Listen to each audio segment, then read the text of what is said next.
அனைவருக்கும் வினோத் பரமவியின் பணிவான வணக்கங்கள். இது ஷலபாசன பயிற்சி அப்படின்னு சொல்லுவாங்க இந்த பயிற்சியை. இந்த பயிற்சி நீங்கள் தொடர்ந்து மேற்கொண்டு வந்தீங்க அப்படின்னாக்கா, உங்களில் வயிற்று வந்து ரொம்ப மெலிதாக அழகாக காணப்படும். குடல், அதாவது வயிற்றுக்குள்ளே இருக்கக்கூடிய குடல், இரைப்பை, பித்தப்பைலாம் வந்துட்டு நல்லா அழகாக அதுக்கான பயிற்சி கொடுக்குற போல் இந்த பயிற்சி அடங்கும். ஸோ இது மட்டும் இல்லாமல் மலச்சிக்கல் அப்படின்னு சொல்லுவோம் இல்லையா? ஸோ அந்த மலச்சிக்கலை போக்கக்கூடிய ஒரு வல்லமை படைத்த ஆசனா தான் இது.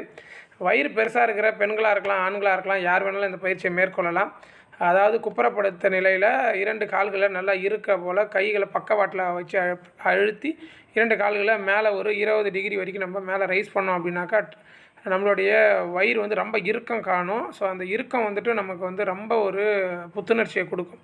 இந்த பயிற்சியை 1லிருந்து ஒரு 30-40 தடவை நீங்கள் தொடர்ச்சியாக செய்துட்டு வந்தீங்க அப்படின்னா உடல் வந்து ரொம்ப வலுப்பெறும். வாழ்க யோகம், யோகம் நட்டம். அடுத்த பதிவில் கண்டிப்பாக சந்திக்கிறேன். முயற்சி பாருங்கள், பலன் பின்பு கிடைக்கும்.